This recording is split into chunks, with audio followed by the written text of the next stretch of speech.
So that's it. It's a bit slower than normal, but it's the start of the new year.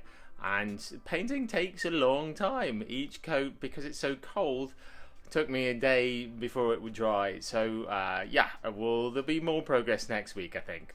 Lots to do, the decking to go on, the electrics to get started, and the walls to insulate, and the ceilings to put on, and oh my word, there's lots to do. But we're up for it, so we'll see you in the next video. Thanks for watching. Bye for now.